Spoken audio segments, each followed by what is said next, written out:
All right, so today we're talking about on-chain data, the numbers we rely on to assess if a blockchain has real users, adoption, if it's scalable, and how these things are often misunderstood or actually manipulated. So how do we actually make sense of what's happening on-chain? As we know, crypto was built on transparency, but over time, many of the key metrics we use have started to create more confusion than real clarity. What we measure tends to shape behavior, and especially in crypto, that's very true. You look at metrics like daily users, TPS, and TVL, and they get turned into these KPIs, and we kind of fixate ourselves on that one metric and compare all chains based on that one metric. So some examples: daily active wallets. Sounds impressive, but bots can be spun up and thousands of wallets are running scripts, especially on chains with low fees. This kind of activity is easily done to make it look like there's real user growth, even though there's a lot of gaming of airdrops going on, farming, rewards. Or let's take trading volume. Huge numbers create these big headlines, but some of it is wash trading, right? You got circular buys and sells to simulate activity, not real demand. And of course, TVL, total value locked, right? You got billions locked in protocols, but sometimes it's just the protocol's own tokens moved between pools to climb the rankings. We saw that actually in the Solana ecosystem, and so this is nothing new either. Each individual metric can be gamed if, the motivation is there and the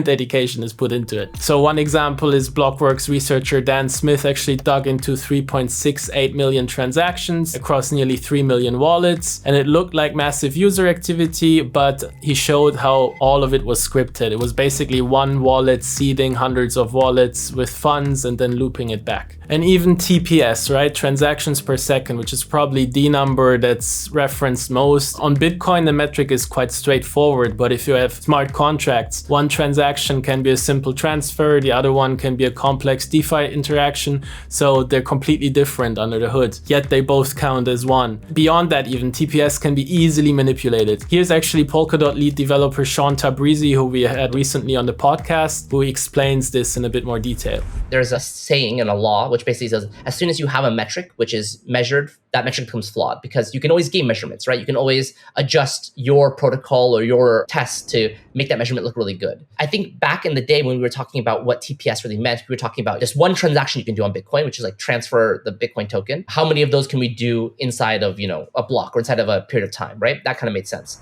Now, as soon as you launched Ethereum, this no longer made any sense. Calling a smart contract versus doing a balance transfer, and even calling different kinds of smart contracts, one that just does a simple hello world, one that does DEX swap, flash loan. These are completely different, right? So talking about transaction per second really makes no sense when a transaction can really lead to completely different or varying sizes of complexity.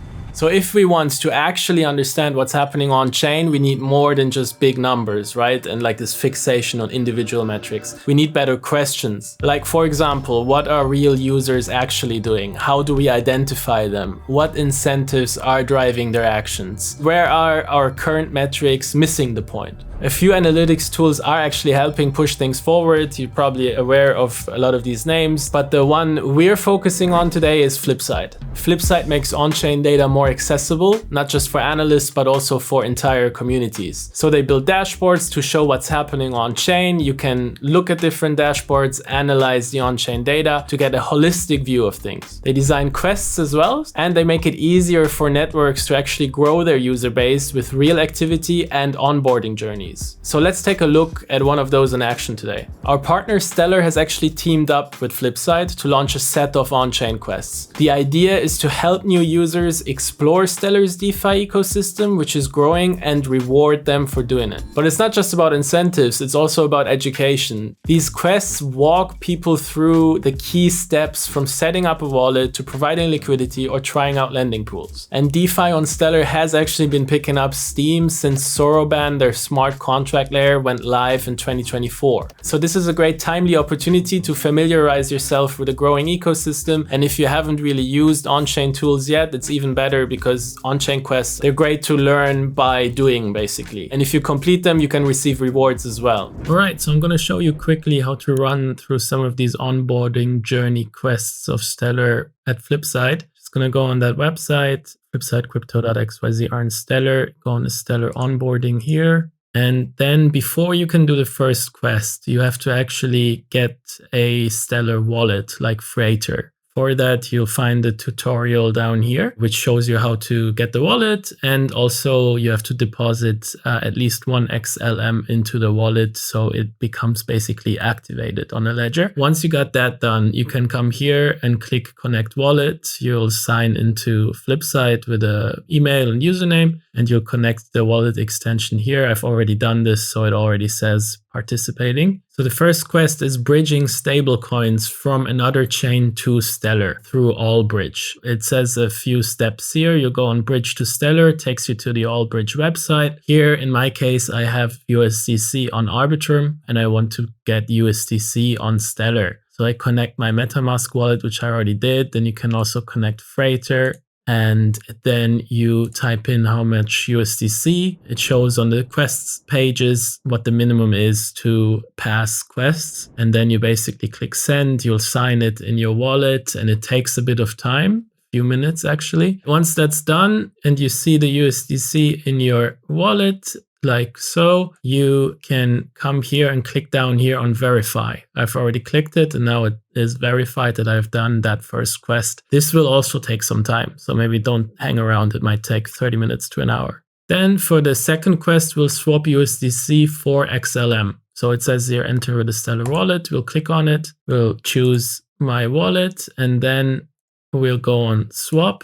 This takes us to Aquarius, and then we'll choose USDC and we'll swap it to XLM. We'll do $10, but because apparently there was a $7 minimum on this quest, and then we click on Connect Wallet. We'll choose the Stellar Wallet Kit, Freighter. We'll connect, and we'll click on Swap Assets. We confirm the swap, click on Review, click on Approve, and Sign Transaction. And then it'll tell you that it's done, basically. So then we should also see the balances changed in our Freighter wallet, and that's that. And then we go on verify again. Since the verification takes a bit of time, maybe split these over a few days or so. All right, and if you're familiar with liquidity pools on decentralized exchanges, we'll do exactly that. So we'll deposit XLM and USDC into a liquidity pool on Aquarius, which is Stellar's liquidity hub. So we'll go down here, follow the link to Aquarius. This is the XLM USDC pool. We'll click on it. And if you still don't have both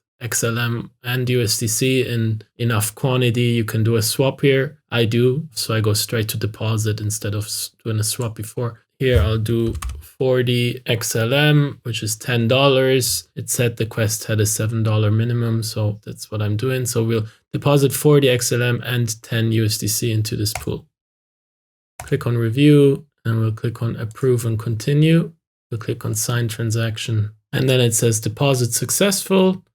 Click done. All right, so we contributed liquidity to this liquidity pool, and technically we would be earning for provision of liquidity in terms of trading fees and all that as well. And as you can see, it's already telling us we have unclaimed rewards. So from now on, we're accumulating rewards for the liquidity provision. And we can click add Aqua trust line so we can receive Aqua in the wallet. So we just click on that, we sign, and then it says trust line added successfully. And we can see it here in our wallet. Since we haven't claimed anything yet, the balance is at 0. You can also go to My Aquarius up here and My Liquidity. And here you see your liquidity position, XLM and USDC pool. And should you want to withdraw, you could by clicking here, and you can claim your rewards by clicking here. And that's it. So we did the third quest as well. You'll click on verify, and that's that. And there's 2 more quests you could do, which are pretty similar in style. So that's lending on Blend, which is a decentralized money market protocol on Stellar, or borrowing funds on Blend as well.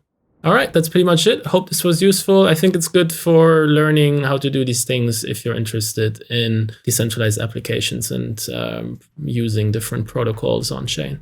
We shouldn't focus on the metric and only look like at one metric as if it's the best source of truth to assess an ecosystem. If you look at just one metric, it can be easily gamed, it can be manipulated, as we saw. So try to put them into context and not take any marketing announcement from any chain as absolute truth. If you want to explore Stellar DeFi, you could try out those quests, especially interesting if you haven't engaged with this chain or any chain as much. If you like this breakdown, subscribe for more episodes, and yeah, see you in the next one.